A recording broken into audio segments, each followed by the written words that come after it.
उन 5 योग में से पहला योग है हठ योग। हठ योग क्या होता है? जो आजकल आप करते हैं, एक मैट लगा डाल करके उसके अंदर जो कुछ आप फिजिकल प्रैक्टिसेस करते हैं, वो सब हठ योग है। क्या ये खराब है? नहीं। बात क्या ये गलत है? नहीं, गलत नहीं है। अगर आप सही समझते हैं हठ योग का क्या यूज है, तो वो आपको बेनिफिट करेगा। At the end of the day हमारा एक शरीर है। अगर आपका शरीर स्वस्थ नहीं है, if your body is not healthy, so how can you practice any type of spiritual things? अगर आपका माइंड हेल्दी नहीं है, अगर आपका इंटेलेक्ट हेल्दी नहीं है, तो आप काम कैसे करेंगे? कालिदास की भाषा में शरीर माध्यम खलु धर्म साधनम। First and foremost it's your body, take care of your body, then it is practising dharma. Means पहले, सबसे पहले शरीर का ध्यान रखो, फिर धर्म का पालन करो। अगर तुम बीमार हो, तुम्हारे घुटने में दर्द है, तुम्हारे गर्दन में दर्द है, तुम्हारे पेट में दर्द है, तुम्हारे अंदर कोई प्रॉब्लम है, तुम अगर शारीरिक मेंटली तुम खुश नहीं हो, तुम कौन सा स्पिरिचुअलिटी की प्रैक्टिस करोगे? क्या मेटेरियल प्रैक्टिस करोगे? कुछ नहीं करोगे।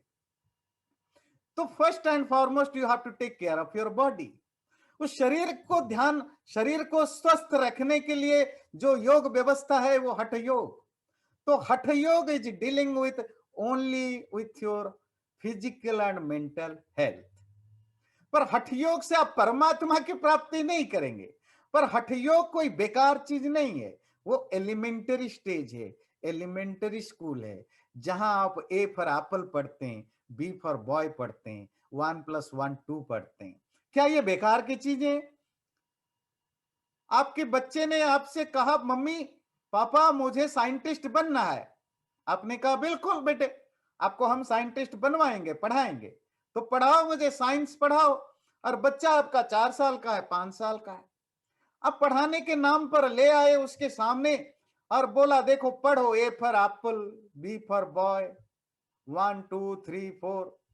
बच्चा गुस्से में बोला ये क्या पढ़ा रहे हो मुझे साइंटिस्ट बनना है, साइंस पढ़ाओ, ये ABCD, ये 1 2 3 4 ये मुझे नहीं पढ़ना।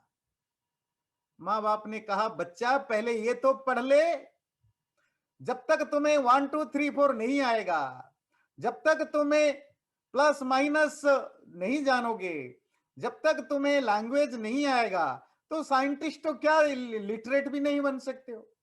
तो बेसिक थिंग हठ योग बेसिक है, फंडामेंटल है अपने शरीर मन और बुद्धि को स्वस्थ करने के लिए। तो शरीर और मन को स्पेशली स्ट्रांग, फ्लेक्सिबल और बैलेंस्ड बनाने के लिए हठ योग करते हैं।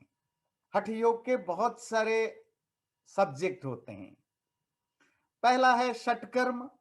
षटकर्म का अर्थ होता है बॉडी को क्लींस करने के लिए, साफ करने के लिए जो 6 तरह के एक्टिविटीज होती है। आसन जो बॉडी पोस्चर एक्सरसाइज जो आप लोग योगा मैट में करते हैं। प्राणायाम जो ब्रीदिंग एक्सरसाइज या ब्रीदिंग सांसों को कंट्रोल करने के लिए जो प्रैक्टिस करते हैं। मुद्रा जो पोस्चर एक्सरसाइजेस होते हैं हाथ और अंगुलियों के। बंध अपनी सांसों को अंदर रोक करके अलग अलग लेवल पर रोकने का नाम बंध है। चक्र और ये सब वो एनर्जी सेंटर है। एक कुंडलिनी नादानुसंधान जो इनर साउंड को के ऊपर कंसंट्रेट करना। और लास्ट है मेडिटेशन। ये बेसिकली कुछ चीजें हैं जो हठ योग में सिखाया जाता है या बताया जाता है। जो आजकल सबसे ज्यादा भारत दुनिया भर में पॉपुलर है वो हठ योग है। ध्यान रखिए हठ योग का स्पिरिचुअलिटी अचीवमेंट में कोई बड़ा रोल नहीं है अनटिल अनलेस आप हठ योग से ऊपर उठते हैं। हठ योग आपके बॉडी और माइंड को शांत, स्वस्थ, फ्लेक्सिबल करने के लिए है। अगर हठ योग से ही आप सोचोगे कि मैं कुछ स्पिरिचुअल अचीव करूंगा, जैसे कि पूरी दुनिया में कैंपेनिंग चलती है, पूरा का पूरा मार्केट है, बिलियन बिलियंस ऑफ डॉलर्स की मार्केट है, करोड़ों योगा गुरु घूमते रहते हैं आसन प्राणायाम सिखा के और थोड़ा मेडिटेशन सिखा के कि तुम्हें परमात्मा की प्राप्ति होगी, वो झूठ है, वो फरेब है, वो फ्रॉड है। पर इसका अर्थ नहीं कि हठ योग बेकार है, उसका अपना यूज है। तो हम हठ योग के जितने भी उसकी जो ब्रांचेस है, उन सब ब्रांचों से को ठीक ठीक, उस शाखाओं को ठीक ठीक समझेंगे, हम अपने जीवन में कहां और कैसे अपना सकते हैं। पहली चीज है षट कर्म। ध्यान से देखिए, बड़ा इंटरेस्टिंग है। षट कर्म शरीर को साफ करने के लिए जो 6 तरह के तरीके हैं। पहला है धौती, जो अपने शरीर के अंदर को साफ करता है। जो आजकल योग सेंटर में जाते हैं उनको पता है। तो और दूसरा है बस्ती, अपने ब्लैडर को क्लींस करने के लिए जो किया जाता है। नेति, अपने जो नाक और थ्रोट को वगैरह को क्लीन करने के लिए जो किया जाता है। त्राटक, अपनी आंखों की मसल्स को और आंखों की पावर को मजबूत करने के लिए और कंसंट्रेशन पावर को बढ़ाने के लिए जो किया जाता है, उसको त्राटक कहते हैं। और नौली, जो पेट को, एक तरह का पेट का मसाज है। और कपालभाति, जो हमारी ओवरऑल जो नस नाड़ियां हैं या जो हमारे नर्व सिस्टम है, उसको ठीक करने के लिए जो किया जाता है, उसको कपालभाति कहते हैं। ये 6 कर्मों का एक कंबाइंड नाम है षट कर्म। आज हम इन सब का डिटेल में नहीं जा सकते क्योंकि बहुत सारी चीजों को हमें डिस्कशन करना है। और जब आप योग शिविर में जाते हैं या किसी योग क्लास में जाते हैं, वो योग टीचर आपको ये सब बताते हैं। क्योंकि जैसे कि मैंने कहा, पूरे दुनिया में योग के नाम पर जो सबसे ज्यादा चीज चलता है, वो यही हठ योग ही चलता है, इसलिए हर कोई आपको ये बताएगा। हठ योग का दूसरा कंपोनेंट है आसन, बॉडी पोस्चर। जो अलग अलग तरीके से जो आसन आप करते हैं, उसी को आसन कहा जाता है। और जनरली वो किसी पशु, एनिमल्स या बर्ड्स या प्लांट्स की आकार का, शेप का हम बॉडी पोस्चर को बनाते हैं, उनका नाम भी वैसे ही होता है। जैसे मंडूकासन मतलब फ्रॉग शेप है, मकरासन वो मरकटासन मंकी शेप है ना, मकरासन क्रोकोडाइल शेप है, भुजंगासन स्नेक शेप है। ये बॉडी को फ्लेक्सिबल बनाने के लिए, बॉडी की हर पार्ट को मजबूत बनाने के लिए ये हम प्रैक्टिस करते हैं, इसको हम आसन कहते हैं। इसी तरह मुद्राएं, अपनी जो जॉइंट्स हैं, स्पेशली जो जो फिंगर्स की जॉइंट्स हैं और जो हाथ के जो अलग अलग सिंबॉलिक गेस्चर्स हैं, उनको मुद्राएं कहते हैं। और हठ योग में वो उन हठ योग में ध्यान रखिए, इन नॉर्मल आपकी इनको जरूरत नहीं है, पर हठ योग परंपरा में उन मुद्राओं को वो प्राणायाम या बाकी मेडिटेशन वगैरह में भी यूज करते हैं, प्रिस्क्राइब करते हैं। इसी तरह प्राणायाम, तो प्राणायाम क्या है? अपनी सांसों को रोकना और रेगुलेट करने का नाम प्राणायाम होता है। जो हम सांसें अंदर लेते हैं, इनहेलेशन, और जो एक्सहेलेशन हमारा होता है, जो नॉर्मल वे में चलता रहता है, उसको रोकने की प्रैक्टिस करना। जैसे नदी में पानी बहती है ना, फ्लो होता है, तो उस फ्लो को आप थोड़ी देर के लिए कुछ बांध बांध के रोक देते हैं, या पूरा नहीं रोकते हैं तो इतना ऐसा सिस्टम बनाते हैं कि वो धीरे धीरे निकले। आप अपने हिसाब से फ्लो को मॉडिफाई करते हैं। इसी तरह जो इनहेल हम करते हैं, सांस लेते हैं, या एक्सहेल करते हैं, जो सांस छोड़ते हैं, निश्वास एंड प्रश्वास, उनको हम कंट्रोल में लाते हैं, अपना रेगुलेशन में लाते हैं। उससे क्या होता है? आपकी पूरा नर्व सिस्टम को क्लींस करने में हेल्प करता है, आपकी ब्रेन को भी शांत करने में हेल्प करता है, आपकी स्ट्रेस, आपकी टेंशन, इन सबको भी नॉर्मलाइज करने में हेल्प करता है।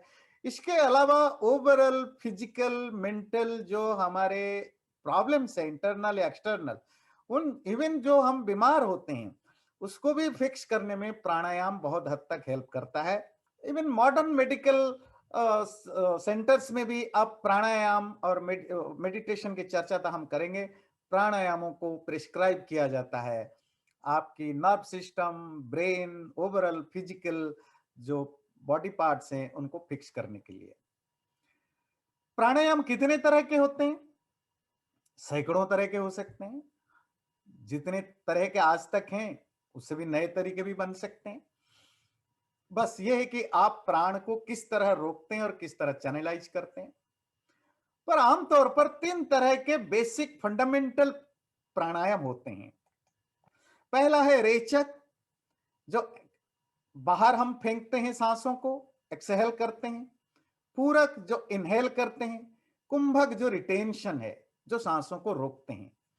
और ये जो 3 तरह का है, रेचक, पूरक और कुंभक, वो उनकी कितने देर तक आप रोकते हैं, किस तरह से आप एक्सहेल करते हैं, फास्ट करते हैं या बहुत स्लो करते हैं, कितना फास्ट करते हैं, कितना स्लो करते हैं, इनहेलेशन को आप कितना फास्ट करते हैं या कितना स्लो करते हैं, कुंभक मतलब रिटेंशन, किस तरह के आप रिटेन करते हैं, उस रिटेंशन की लेंथ, लंबाई क्या है, कितने देर तक आप कर पाते हैं, वो उन सब चीजों की दृष्टि से प्राणायाम बहुत तरह के हो सकते हैं। बेसिकली 3 तरह के प्राणायाम, रेचक, पूरक और कुंभक। कुंभक प्राणायाम सबसे इंपॉर्टेंट होता है, क्योंकि सांसों को रोकना, अंदर रोकें, बाहर रोकें, कैसे रोकें, कितनी लंबाई तक रोकें, इसी के बेस पर बहुत तरह के प्राणायाम होते हैं। सांसों को छोड़ते समय किस तरह से छोड़ें, मुंह के द्वारा छोड़ें, एक नाक से छोड़ें, दो नाक से छोड़ें, कान से छोड़ें, कहां से छोड़ें, तो फिर प्राणायाम अलग अलग होते हैं। सांस लेते समय भी कितना कैसे लें, तो इसके बेसिस पर अलग अलग तरह के प्राणायाम होते हैं। और हर प्राणायाम, आप कहेंगे कौन सा प्राणायाम सही है, ऐसा कुछ नहीं कि कोई प्राणायाम सही है। हर प्राणायाम का इफेक्ट अलग अलग बॉडी के अलग अलग जगह अलग अलग होता है। आपके माइंड पर, आपके ब्रेन पर, नर्व सिस्टम पर अलग अलग इफेक्ट पड़ता है। दोबारा मैं आपको रिमाइंड करूं, Hatha yoga is there to make your body, mind and brain healthy. आपके शरीर, मन और बुद्धि को, ब्रेन को हेल्दी रखने के लिए हठ योग यूज होता है। अब प्राणायाम के बाद आता है बंध। बंध प्राणायाम का थोड़ा हायर लेवल है, जहां आप अपने सांसों को रोक करके एक पर्टिकुलर जगह पर आप इसको खींचते हैं, आप चैनलाइज करते हैं, उसको पॉज करते हैं और कितने देर तक करते हैं, उसे बंद होता है। बेसिकली 3 तरह के बंद होता है, मूल बंध, उड्डीयान बंध और जलंधर बंध। ये डिपेंड करता है कि आप सांस को कहां पर रोकते हैं। आप नाभि पर रोकते हैं, हृदय में रोकते हैं, दिल में रोकते हैं, या कंठ पर रोकते हैं, या किस पर्टिकुलर जगह पर रोकते हैं, उसके हिसाब से ये बंद होते हैं।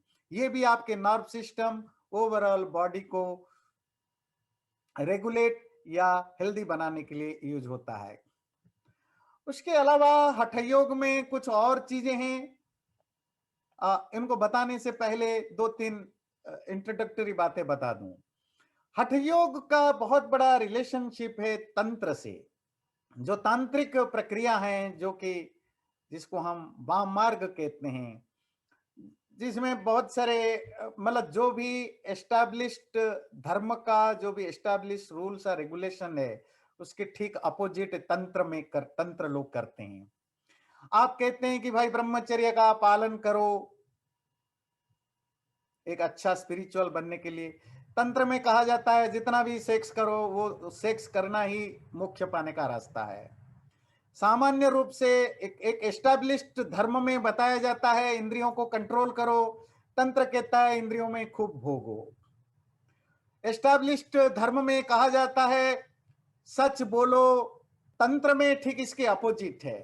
एस्टैब्लिश्ड रिलीजन धर्म में कहा जाता है वायलेंस, नॉन वायलेंस जो है वो पाप है, नॉन वायलेंस को प्रैक्टिस करो। तंत्र मारना, काटना, मांस खाना, शराब पीने को प्रिस्क्राइब करता है। तो तंत्र हमेशा से रहा, क्योंकि सोसाइटी में हमेशा 2 तरह के लोग रहते हैं, अच्छे लोग, बुरे लोग। बुरे लोगों ने जो स्पिरिचुअल पाथ अपनाया, दुष्ट, तो वो सब तंत्र कहलाया। पर आयरनी है कि आगे जाकर तंत्र हमारे मेन स्ट्रीम के साथ जुड़ने लग गया। आजकल हर कहीं देखो tantra is very much part of our main stream.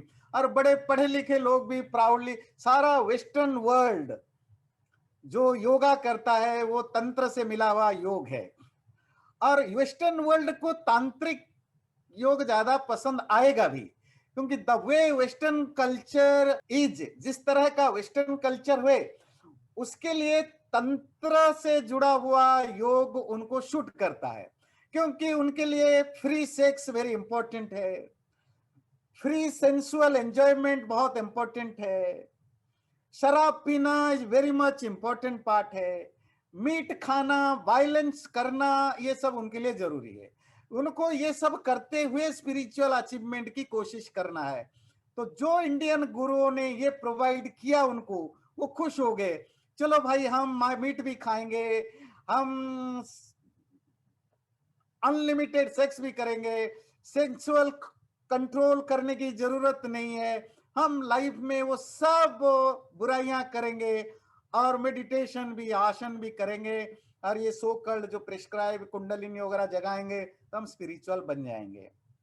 हठ योग का बहुत बड़ा पार्ट जो है वो तंत्र से इन्फ्लुएंस्ड है, और तंत्र के जो कुछ और रिकमेंडेशन है वो तांत्रिक रिकमेंडेशन का हठ योग में इन्फ्लुएंस दिखता है।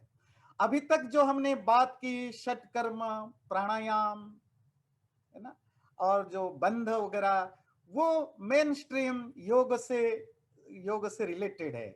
जो तंत्र से लिया, ये चक्र जगाना, कुंडलिनी जगाना, ये सब तांत्रिक इन्फ्लुएंस से हठ योग में दिखता है। तो हठ योग एक मिश्रित, एक मिक्सचर योग है, जिसमें मेन स्ट्रीम योग और तांत्रिक योग का कॉम्बिनेशन है। वो तांत्रिक योग को आपको हटाने की जरूरत है if you want to really be a spiritual person.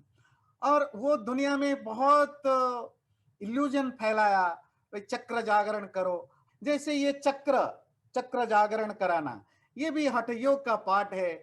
और उनके हिसाब से बॉडी के अलग अलग पार्ट पर अलग अलग चक्र हैं, सहस्रार चक्र, आज्ञा चक्र, विशुद्ध चक्र, अनाहत चक्र, मणिपुर चक्र, स्वाधिष्ठान चक्र, मूलाधार चक्र, इस तरह के उन्होंने इमेजिनेशन के, इमेजिनरी बॉडी के इंटरनल पार्ट में अलग अलग चक्रों की इमेजिनेशन की, और उसको साधने के उनके अपने अलग अलग प्रोसीजर है। इसी तरह कुंडलिनी भी उसी तांत्रिक इन्फ्लुएंस का एक इमेजिनरी और एक योग है हठ योग में। नादानुसंधान, ये थोड़ी बहुत लॉजिकली इसको हम समझ सकते हैं। नाद कहते हैं साउंड को, इनर साउंड को, उस पे कंसंट्रेट करना, ठीक है, वो थोड़ा बहुत मेडिटेशन का एक नॉर्मल योग में nadanusandhan is one type of meditation कह सकते हैं, उसको अलग से गिनने की जरूरत नहीं है। इसमें क्या होता है, concentration on your inner sound. Inner sound समझते हैं, जब आप पूरी तरह साइलेंट हो जाते हैं, आसपास का माहौल भी, आप ऐसे कि घर में रूम के अंदर बैठते हैं, बिल्कुल साउंड प्रूफ हो, किसी का साउंड नहीं, ना पंखे का, ना आपके आवाज का, किसी तरह की साउंड नहीं। जब आप पूरी तरह शांत हो जाते हैं ना, आपके अंदर एक बहुत शटल लेवल की साउंड चलता रहता है। वो आपको नॉर्मल डे में सुनाई नहीं देता है। क्यों नहीं सुनाई देता है? क्योंकि बहुत बड़ा सारा नॉइज होता रहता है। बिल्कुल आप इसको ऐसे समझिए, आपके घर में अगर फैन चलता है या एसी भी चलता है, मोस्ट ऑफ टाइम आपको पता नहीं चलता एसी चलता है कि नहीं चलता, पंखा चलता है कि नहीं चलता। मैं कह रहा हूं साउंड की दृष्टि से। सपोज आप बहुत शांत बैठे हो अपने रूम में, किसी दूसरे तरह का साउंड नहीं है, आपको वो एसी का, एयर कंडीशन का साउंड भी सुनाई देने लगेगा, वो फैन की साउंड भी सुनाई देने लगेगा। और अगर आप बहुत शांत होते जाते हैं तो आपको वो पंखे का साउंड भी धीरे धीरे इरिटेट करने लगेगा, बहुत जोर जोर से सुनाई देने लगेगा। हम नॉइजी लाइफ में रहते हैं तो शटल साउंड हमें सुनाई नहीं देता है। इसी तरह जब आप साधना में होते हैं, बहुत शांत होते हैं, तो आप अपने मन को, जो अंदर एक साउंड कंटिन्यूअसली चलता रहता है, एक एक नाद, उसी को नाद कहते हैं, उस साउंड पर आप फोकस करते हैं, दैट इज कॉल्ड नादानुसंधान। तो it's one type of meditation है। दूसरा, डाइट और ध्यान, मेडिटेशन। डाइट क्या है? आपका खान पान क्या कैसे होना चाहिए, है ना। आप अगर स्पिरिचुअल पाथ में जाते हैं तो आपका खान पान कैसा होना चाहिए, मितम होना, कम खाना चाहिए, हेल्दी खाना चाहिए, वो पूरे प्रेस्क्रिप्शन है, मैं उसमें डिटेल में नहीं जाऊंगा। और लास्ट है मेडिटेशन, ध्यान। हठ योग के ध्यान तो सब में है, पर हठ योग का अपना तरीका ध्यान है। पर हम एक राजयोग पढ़ेंगे, उस राजयोग में भी हम जानेंगे ध्यान क्या है। तो इस तरह के हठ योग के जो अलग अलग कंपोनेंट है, उन कंपोनेंटों को हमने, उन अंगों को आज हमने जानने की कोशिश की। हठ योग शरीर, मन और बुद्धि, बॉडी, माइंड और इंटेलेक्ट को हेल्दी और फ्लेक्सिबल बनाने के लिए प्रैक्टिस करने की जरूरत है। पर जो लोग सोचते हैं कि इस हठ योग के द्वारा कुछ स्पिरिचुअल अचीवमेंट होगा, वो इग्नोरेंस है, अज्ञान है, वो नहीं है। पर हठ योग डेफिनेटली आपकी लाइफ में आपको हेल्प करेगा।